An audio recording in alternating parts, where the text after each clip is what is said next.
नमस्कार मेरे प्रिय विद्यार्थियों, आप सभी का WOP के इस चैनल डॉक्टर विनी शर्मा में आपका हार्दिक स्वागत और अभिनंदन है। प्रिय विद्यार्थियों, आपके सामने उपस्थित हूँ मैं और आज मैं आपके सामने लेकर आई हूँ भारतीय संविधान के संवैधानिक व्यवस्थाओं का चौथा वीडियो, जिसमें हम आज जानने का प्रयास करेंगे कि भारतीय गणतंत्र के आधारभूत आदर्श और उद्देश्य क्या हैं। इससे पहले हमने भारतीय संविधान की संवैधानिक व्यवस्थाओं के लक्षण के बारे में हमने जाना था। अब इसमें आदर्श और उद्देश्यों के बारे में जानने का प्रयास करते हैं। पहला आता है कल्याणकारी राज्य, जो नागरिकों को न्याय का आश्वासन देता है। ऐसा राज्य कल्याणकारी राज्य ऐसा राज्य है जो कि उस राज्य में रहने वाले लोगों को न्याय का आश्वासन देता है कि उनके साथ न्याय से संबंधित ही कार्य किया जाएगा, न्याय से ही बर्ताव किया जाएगा। संविधान का लक्ष्य भारत में कल्याणकारी राज्य की स्थापना है और राज्य केवल सुरक्षा, शांति, प्रशासन की ही देखभाल नहीं करता, इसके अतिरिक्त में वह यह भी व्यवस्था करता है कि नागरिकों के साथ न्याय हो। कहने का तात्पर्य यह है प्रिय विद्यार्थियों कि राज्य सुरक्षा, शांति, प्रशासन की देखभाल नहीं करेगा, वह वहां रहने वाले लोगों के साथ भी न्यायप्रिय होगा। वह समाज में सामाजिक न्याय, आर्थिक न्याय और राजनीतिक न्याय की भी व्यवस्था करेगा। सामाजिक न्याय से क्या तात्पर्य है विद्यार्थियों? मनुष्य के बीच भेदभाव नहीं किया जाएगा, चाहे वह किसी भी धर्म, जाति, वंश, भाषा, संस्कृति, जन्म स्थान और लिंग का हो। संविधान का अनुच्छेद 17 के द्वारा छुआछूत पर भी प्रतिबंध लगा दिया गया है और यह भी व्यवस्था की गई है कि महिलाओं, बच्चों, पिछड़े वर्गों, अनुसूचित जातियों और अनुसूचित जनजातियों के उत्थान के लिए सरकार कुछ विशेष सुविधाएं अवश्य जुटाएगी, लेकिन उस सुविधाओं को भेदभाव नहीं माना जाता। उस सुविधाओं को उनके लिए विशेष वरीयता दी जाती है कि वो भी सामान्य वर्ग के साथ कंधे से कंधा मिला करके आगे से आगे साथ के साथ चल सकें। तो प्रिय विद्यार्थियों, आर्थिक न्याय का क्या तात्पर्य है? आर्थिक न्याय से तात्पर्य है देश के भौतिक साधनों का उचित बंटवारा हो और अधिक से अधिक लोगों के हित में उनका उपयोग किया जा सके। संविधान के अनुच्छेद 39 में राज्य को यह निर्देश दिया गया है कि वे ऐसी नीतियां अपनाएं जिससे सभी नागरिकों को रोजगार के साधन उपलब्ध हो सके, कोई भी बेरोजगार ना हो, कोई भी भूखा ना हो, कोई भी गरीब ना हो। यह राज्य जो है पूरी व्यवस्था करने का प्रयास करती है। यह भी जरूरी है कि पुरुषों और महिलाओं को समान कार्य के लिए समान वेतन मिले। जस्टिस कृष्णा अय्यर के शब्दों में, भारत जैसे अल्प विकसित देशों में सामाजिक और आर्थिक न्याय का अर्थ यह होता है कि हर व्यक्ति के आंसू पहुंचने का प्रयत्न किया जाए। जस्टिस कृष्ण अय्यर कहते हैं कि भारत जैसा अल्प विकसित देश यह प्रयास करता है कि सामाजिक और आर्थिक न्याय के अंतर्गत राज्य जो है हर व्यक्ति के आंसू पहुंचने के लिए तैयार रहता है, प्रयत्न करता है, अर्थात वह हर व्यक्ति को वह सब कुछ उपलब्ध कराने का प्रयासरत रहता है जो उसे उपलब्ध होना चाहिए, जो उसके लिए आवश्यक है। राजनीतिक न्याय का क्या तात्पर्य है विद्यार्थियों? कि इसका तात्पर्य यह है कि सभी लोगों का कर्तव्य है कि अपने देश की शासन व्यवस्था में हाथ बटाएं। संविधान में बालिग मताधिकार को मान्यता दी है और संविधान कानून के समक्ष समानता की घोषणा करता है।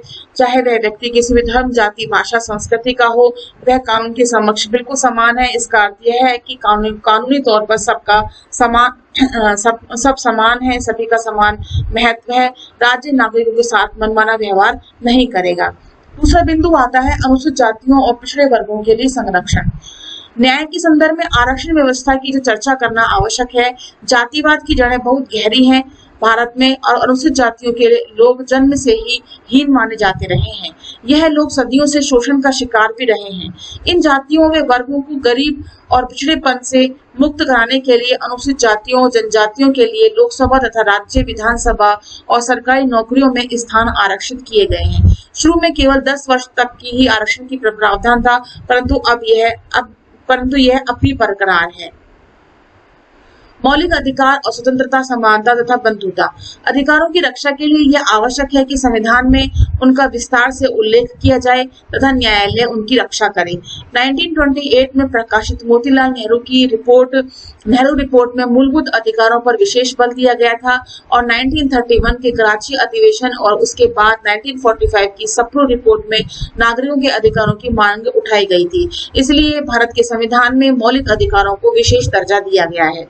स्वतंत्रता की हम बात करें, संविधान की प्रस्तावना में कई नागरिक स्वतंत्रताओं का उल्लेख मिलता है, जैसे विचार की स्वतंत्रता, अभिव्यक्ति की स्वतंत्रता, विश्वास, धर्म पालन की स्वतंत्रता। यानी कि अर्थात कि कहने का तात्पर्य यह है कि हर एक व्यक्ति को जो भारत का नागरिक है, ये भारत के जो लोग हैं, उन्हें अपने विचार रखने की पूरी आजादी है, पूर्णतः स्वतंत्रता उनको मिली हुई है।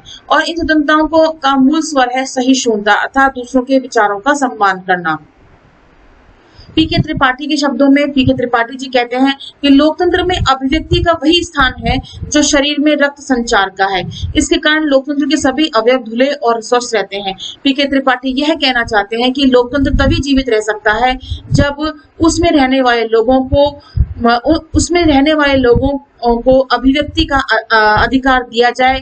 अर्थात अभिव्यक्ति क्या है? अभिव्यक्ति एक प्रकार से रक्त संचार के माध्यम से रक्त संचार की तरह कार्य करती है, जो लोकतंत्र को जीवित रखे हुए है। बीमार और मृत कोषाणु हटा दिए जाते हैं और उनके स्थान पर निरोग और सशक्त कोषाणुओं का प्रदाय किया जाता है। कहने का तात्पर्य यह है, विचार और अभिव्यक्ति की स्वतंत्रता के माध्यम से हम उन बीमार और मृत कोषाणुओं को, उन गलत चीजों को, उन गलत विचारों को हटा देते हैं, उन गलत नियमों को, कानूनों को हटा देते हैं जो लोकतंत्र के लिए दुखदायी है या उसके लिए कष्टकारक है, और उन चीजों को, उन विचारों को, उन तत्वों को लेकर आते हैं जो लोकतंत्र को मजबूत बनाने के लिए तत्पर रहते हैं। आगे प्रिय विद्यार्थियों, अभिव्यक्ति की स्वतंत्रता का उपयोग देश की सामाजिक और आर्थिक नीतियों को प्रभावित करने का अधिकार सिर्फ नागरिकों को ही दिया जा सकता है, विदेशियों को नहीं दिया गया है। पर इसका अर्थ यह नहीं है कि विदेशियों को हमारे देश में किसी प्रकार की स्वतंत्रता उपलब्ध नहीं है। जहां तक जान माल की रक्षा का प्रश्न है, उससे कोई व्यक्ति वंचित नहीं किया जा सकता। कहने का तात्पर्य यह है कि विदेशियों को अभिव्यक्ति की स्वतंत्रता का अधिकार नहीं दिया गया है, क्योंकि वे हमारे देश के नागरिक नहीं हैं। यहाँ देश के जो नागरिक हैं उन्हें ही अभिव्यक्ति की स्वतंत्रता का अधिकार है, लेकिन विदेशियों का जो हमारे यहाँ भ्रमण के लिए आए हैं या रहने के लिए आए हैं या कुछ समय बिताने के लिए आए हैं, उनका आदर सम्मान सत्कार उसी प्रकार से किया जाएगा जैसे कि एक मनुष्य का किया जाता है, एक व्यक्ति का किया जाता है, एक मेहमान का किया जाता है। समानता से क्या तात्पर्य है प्रिय विद्यार्थियों? संविधान की प्रस्तावना में इस बात पर बल दिया गया है कि सभी लोगों को आर्थिक विकास के समान अवसर दिए जाएंगे, किसी के साथ किसी प्रकार का भेदभाव नहीं किया जाएगा। संविधान के कई अनुच्छेद हैं जिसमें 14, 15, 17 और 18 यह आश्वासन देते हैं कि प्रत्येक व्यक्ति को समान महत्व है। अर्थात अनुच्छेद 15 ये कहता है कि राज्य केवल धर्म, जाति, लिंग और जन्म स्थान या इनमें से किसी एक के आधार पर भी नागरिकों के साथ भेदभाव नहीं करेगा। अनुच्छेद 16 ये कहता है कि सरकारी पदों पर नियुक्ति के लिए समान अवसरों की बात जो कही गई है, इसके अतिरिक्त सभी नागरिकों के लिए एक से कानून की व्यवस्था होगी, न्याय प्रणाली भी एक जैसी ही होगी। सभी के साथ बिना किसी भेदभाव के समान न्याय किया जाएगा और पिछड़े वर्गों और अनुसूचित जाति और जनजातियों की उन्नति के लिए सरकार कुछ विशेष सुविधाएं जुटाई जा सकती है, जिससे कि वे व्यक्ति भी सभी के साथ समान रूप से रह सकें। बंधुता और भाईचारे से क्या तात्पर्य विद्यार्थियों? भारत एक विशाल देश है और संविधान द्वारा मान्य 22 भारतीय भाषाओं और अंग्रेजी के अलावा सैकड़ों बोलियां इस देश में बोली जाती हैं, क्योंकि यह बहुभाषी देश है। धर्म की दृष्टि से हमारा देश शुरू से ही प्रमुख धर्मों की मिलन भूमि रहा है। इसके अलावा जातिवाद, प्रदेशवाद, प्रांतवाद भी भारतीय समाज के प्रमुख लक्षण रहे हैं।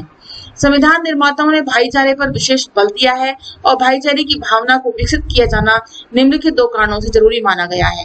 पहला, व्यक्ति के गौरव को बनाए रखने के लिए, ऊंच नीच और छुआछूत, छोटे बड़े का भेदभाव समाप्त करने के लिए, और संविधान द्वारा मानव व्यापार, बेगारी और मजदूरी की मनाही की गई है।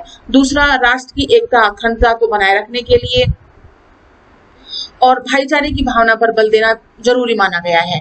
हमारे देश का सबसे बड़ा दुर्भाग्य यही रहा है कि हम जाति, भाषा, प्रदेश और मजहब के पीछे इतने दीवाने हो जाते हैं कि राष्ट्रीय हितों की परवाह नहीं करते। हमें इन चीजों से दूर रह करके ही, भाईचारे के साथ, बंधुता के साथ रह करके ही अपने देश को आगे बढ़ाना होगा और देश को की उन्नति करनी होगी।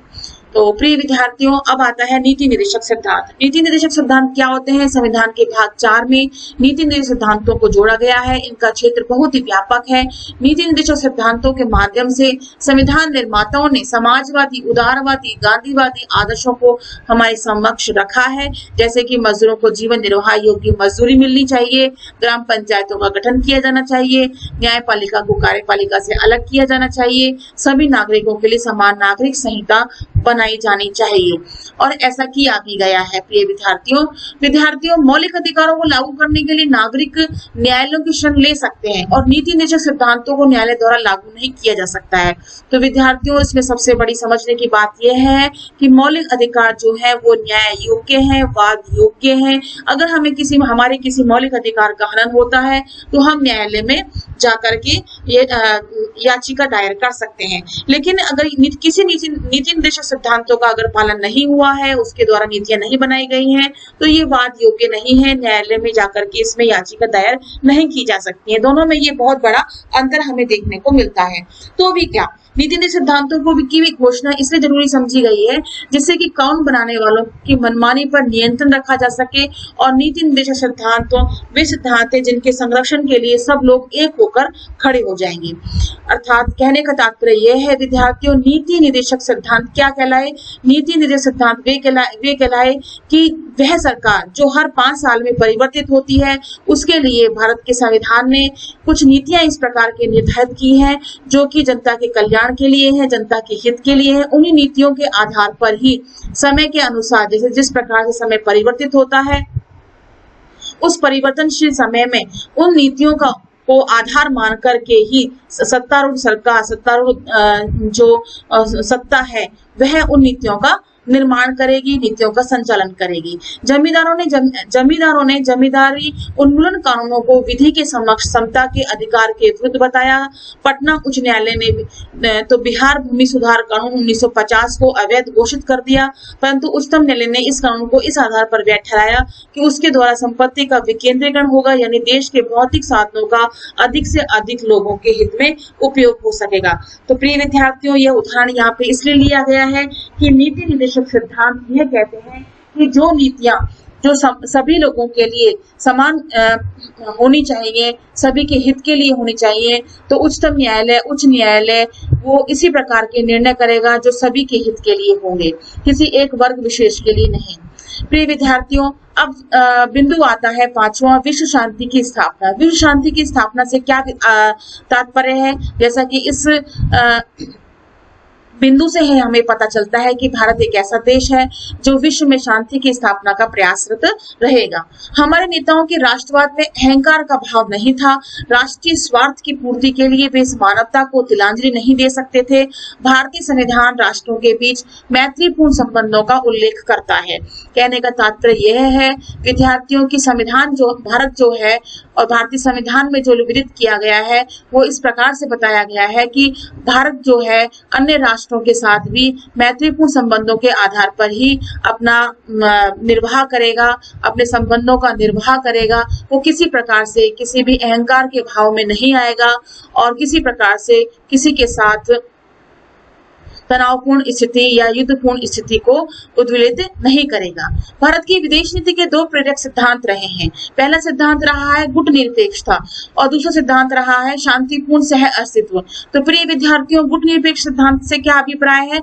गुटनिरपेक्ष सिद्धांत से अभिप्राय यह है विद्यार्थियों कि अगर अंतर्राष्ट्रीय स्तर पर किसी प्रकार के सैनिक गुट बनते हैं, जिस प्रकार से शीत युद्ध के समय नाटो और वार्सा पैक्ट संगठन बने थे, संयुक्त राज्य अमेरिका और सोवियत संघ के तत्वाधान में, उन गुटों से पृथक रहना और किसी भी गुट से संबंधित किसी प्रकार का अपना वक्तव्य प्रदर्शित नहीं करना। शांतिपूर्ण सह अस्तित्व का तात्पर्य क्या है विद्यार्थियों? शांतिपूर्ण सह अस्तित्व का तात्पर्य यह है, जैसा कि हम जानते हैं कि अंतर्राष्ट्रीय स्तर पर भारत सभी देशों के साथ शांतिपूर्ण, मैत्रीपूर्ण और बंधुतापूर्ण स्थितियों का निर्वाह करेगा। शांतिपूर्ण सह अस्तित्व का अर्थ इसमें जैसे कि बताया गया है विस्तृत रूप से, तो आप देखें इसमें दूसरों के अंदरूनी मामलों में हस्तक्षेप नहीं किया करेगा भारत और राष्ट्र की प्रादेशिक अखंडता की रक्षा करेगा। हमारी यह नीति रही है कि हमारी से मतलब भारत की यह नीति रही है कि उन देशों को नैतिक समर्थन देगा जो स्वतंत्रता के लिए संघर्ष कर रहे हैं। हम चाहते हैं कि बड़ी शक्तियां और अफ्रीकी राष्ट्रों पर अपनी नीतियां न थोपें। सारांशतः हम ये कह सकते हैं कि संविधान निर्माताओं के उपयुक्त दृष्टिकोण पर आधारित संविधान की कुछ प्रमुख विशेषताओं की जो चर्चा की गई है, इन्हें हम संविधान के ध्येय और लक्ष्य भी कह सकते हैं।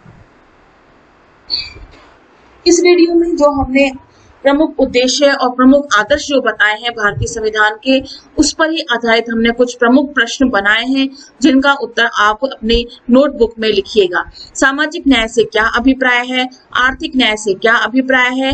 अनुच्छेद 17 किसकी व्याख्या करता है? अनुच्छेद 39 को स्पष्ट कीजिए। राजनीतिक न्याय क्या है? आरक्षण की व्यवस्था से आप क्या समझते हैं? और मौलिक अधिकार से क्या अभिप्राय है? तो प्रिय विद्यार्थियों, और भी कुछ प्रश्न इसमें ये हैं कि स्वतंत्रता का अधिकार आप समझाइए। समानता के अधिकार में कौन से अनुच्छेद हमने लिए हैं?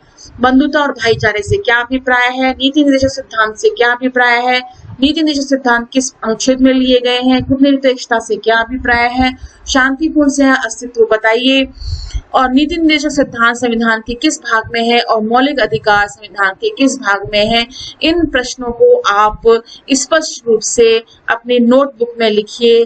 और अगर किसी प्रकार का आपको डाउट है या किसी प्रकार को आपको संशय है तो आप कमेंट बॉक्स में आप लिख सकते हैं, पूछ सकते हैं और मैं उसका उत्तर देने का प्रयास करूंगी। तो प्रिय विद्यार्थियों, ये वीडियो यहीं समाप्त होता है। धन्यवाद। और अगले वीडियो में हम इसी अध्याय को लेकर के आगे बढ़ेंगे।